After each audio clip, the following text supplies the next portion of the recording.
Mentoring, the rationality of fear.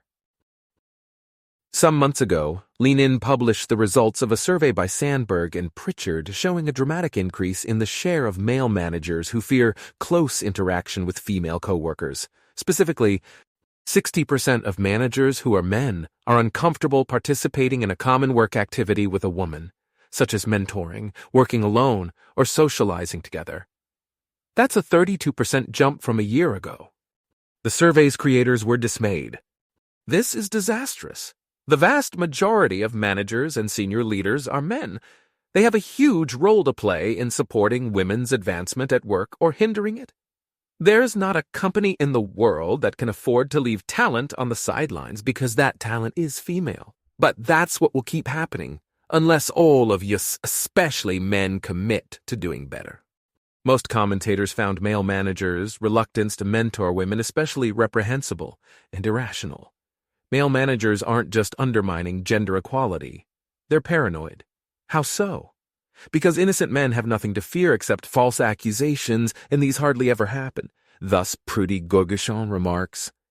The implication of the surveys is that men are afraid of being falsely accused, but false accusations of sexual impropriety are actually very rare. Mia Brett tells us, despite the framing of this story, male managers refusing to mentor women started long before #Me Too.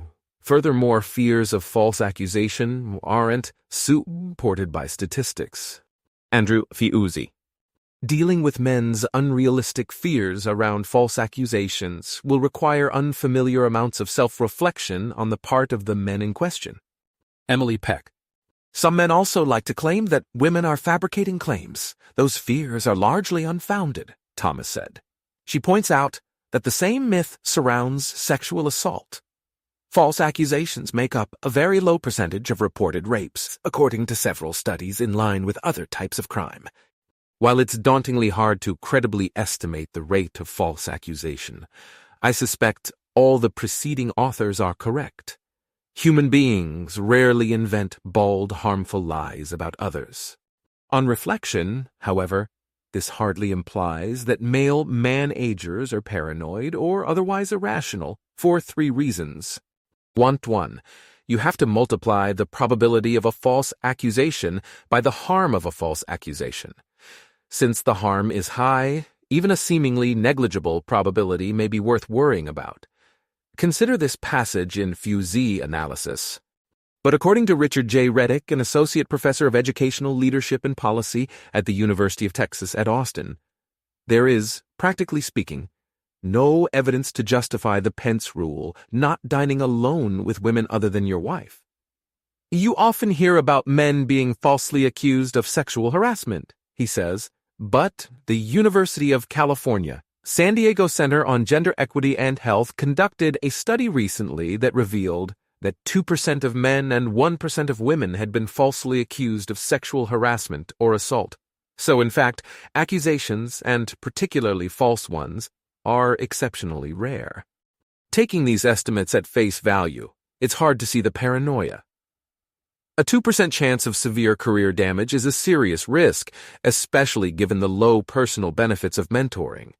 Furthermore, managers are far more tempting targets for false accusation than ordinary coworkers, so their probability of being falsely accused plausibly rises to 4%, 6%, or even 10%.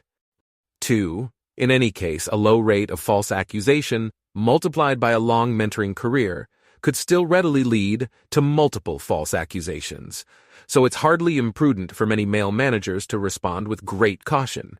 Remember, the chance you'll die in a car crash today if you don't wear a seatbelt is a rounding error. The chance you'll eventually die in a car crash if you habitually don't wear a seatbelt, however, is nothing to scoff at. 3. As I've explained before, truly malevolent actions such as falsely accusing others are far less common than misunderstandings. Misunderstandings are a ubiquitous, unpleasant feature of human life. One common way to avoid this unpleasantness is to avoid social situations likely to lead to misunderstandings. This strategy is especially tempting if, in the event of a misunderstanding, others will presume you're in the wrong. So again, it's hardly surprising that many male managers would respond to changing norms, #BelieveWomen, by playing defense. What then should be done? The emotionally appealing response, sadly, is to fight fear with an extra helping of fear. You're too scared to mentor? Interesting. Now let me show you what we do to those who shirk their mentoring responsibilities. If this seems like a caricature, carefully listen to what the authors of the original survey have to say. Ugly behavior that once was indulged or ignored is finally being called out and condemned. Now we must go further. Avoiding and isolating women at work, whether out of an overabundance of caution, a misguided sense of decorum, irritation at having to check your words or actions, or any other reason, must be unacceptable too. The problem, of course, is that mentoring is too informal to easily monitor. Unless someone loudly announces, "I refuse to mentor women," there's not much you can do to him. Mentoring quotas are likely to flop for the same reason. The alternative is obvious, but unpalatable for activists. Put the frightened people whose assistance you need at ease. Be friendly and calm, gracious and grateful. Take the ubiquity of misunderstandings seriously. Don't zealously advocate for yourself, and don't rush to take sides. Instead, strive to de-escalate conflict whenever a misunderstanding arises. This would obviously work best as a coordinated cultural shift toward good manners, but you don't have to wait for the world to come to its senses. You can start building your personal reputation for collegiality today, so why wait to get potential mentors on your side? If you're tempted to respond, "Why should I have to put them at ease?" the honest answer is, because you're the one asking for help. If that's the way you talk to others, though, don't expect them to give you honest answers.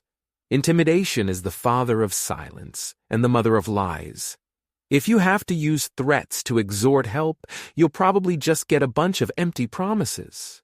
February 5th, 2020.